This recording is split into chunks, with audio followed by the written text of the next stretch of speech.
Welcome back to True Skills Boxing. I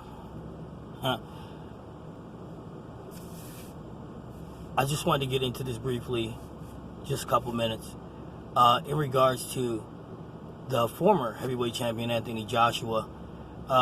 So, I think Andy Ruiz really messed him up a little bit. He's been making a lot of excuses as to why he lost it, Andy Ruiz. I mean, he lost because he lost. And, that's life. People lose every day. It's not whether or not you lose, it's how you bounce back. You bounce back from losing. You don't lose your heart because you lose. You lose your heart when you give up. So with Anthony Joshua, it tickled my stomach so hard when I had an opportunity to listen to him just interview, and he said that the punch was anointed by God, and that's how he lost. It was basically it was a lucky punch that's one in a million. Well, the way I see it is, Andy Ruiz didn't hit you with one punch, brother. He hit you with a whole bunch of punches, brother. A whole bunch in the third. Matter of fact, you got knocked down 4 times. 4 times. So I imagine there's a whole lot of them punches that matter. He also went on further to say that Andy Ruiz don't have any skill and that he's not a very good boxer. Well, I'll tell you what. For a heavyweight, he's got the fastest hands in boxing. For a heavyweight. And he does have skill. A lot of people feel that he shouldn't have that one that he has right now. He went to New Zealand to fight Joseph Parker, and he lost a very, very good fight. That fight could have went either way, and nobody would have complained either way. But to say that he doesn't have skill, no, he has skill. You just got clipped. Everybody's making excuses. You were knocked out in sparring. You were this, you were that. You were thinking about Deontay Wilder. The aliens came and abducted you and did some brain work on you a couple days before the fight. I mean, everybody's got something. My thing is this, just take it on the chin, my man. It wasn't just one punch that clipped you. It wasn't. See, but the truth of the matter is that I get it, though. You were scheduled to fight somebody else.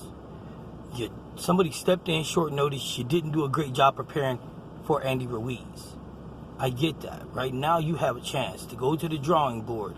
You have a chance to prepare for Andy Ruiz. You're going to get a chance. But don't minimize the work he put in on you. It wasn't just one punch. He hit you with a lot of punches. A lot of punches.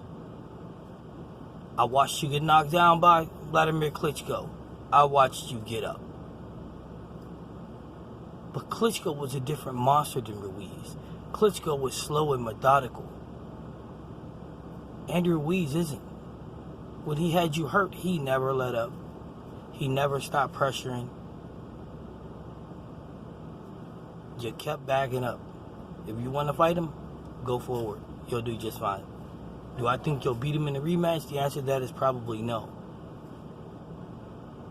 So let's get into that just momentarily. The rematch. Andy Ruiz don't want to go to Saudi Arabia. Eddie Hearns does. Maybe it's the steroids that's going to Joshua's head or Eddie Hearns' head. Here's how I see this. Andy Ruiz is under contract. Contract stipulates he's getting paid a certain amount of money, and he has the fight where basically Eddie Hearns say. The problem with that is, if you're Andy Ruiz and you're looking at this perspective, you're like, wait a second. See, before the Dillian Whyte fiasco, I think Andy Ruiz would have went over there. I mean, he went over to the Netherlands to fight Joseph Parker. I mean, he don't care. If the money's right, let's fight. That's how he see it. But all due respect, with this whole Dillian Whyte steroid testing bad thing, if I was Ruiz, I wouldn't want to do that either. Because look at it from his perspective. Dillian Whyte tested positive for not one, but multiple steroids. Okay? They let him fight anyway. They let him fight Rivas on juice. You got Stevenson, who is fighting for his life. Zab Judah fighting for his life. 2 deaths in the ring in a matter of 1 week. And Eddie Hearn allowed him to get in the ring on juice and fight Rivas. He could have killed him. He could have did anything because it wasn't a fair fight. They did not notify Rivas. They never said, hey, you know what? He tested positive. Do you want to fight? We'll pay you extra money. Nope. Eddie Hearns just said, the hell with that. We ain't telling nobody. We're just going to let what happened happen. And then he talked about, well, we had a hearing. Who had a hearing? Rivas wasn't part of that hearing. Rivas wasn't part of that. His team wasn't part of that. His promoter wasn't part of that. So who had the hearing? The hearing was Eddie Hearn saying to Dillian Whyte, you're going to fight anyway. We're going to get this money. That was the hearing.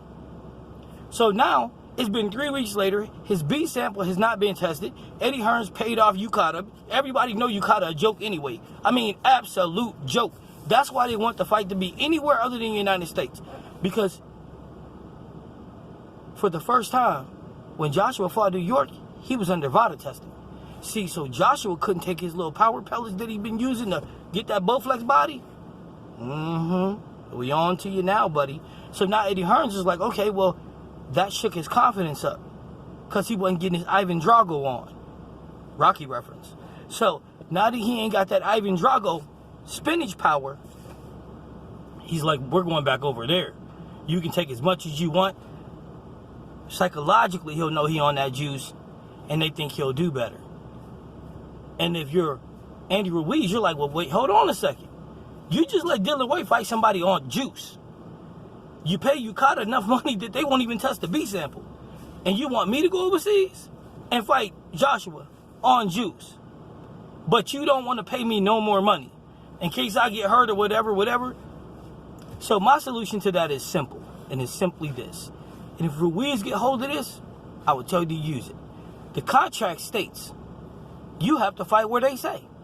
The contract might even state you have to get paid what they say you can get paid. But what's not in the contract is who does the dope testing. So you tell them, it's cool, we can fight in Saudi Arabia, Yugoslavia, Africa, Dominican Republic, Tijuana, wherever. Let VADA do the testing. That's what I'm saying. Let VADA do all the testing. And then you'll have a clean fight. And nobody can ask for nothing more than that. Because, again, people are dying in the ring. Deontay Wilder says it best. Men are not meant to be punched in the head. They're putting their lives at risk. And you have cheaters. And people that's helping cheaters cheat. Putting people's lives at risk.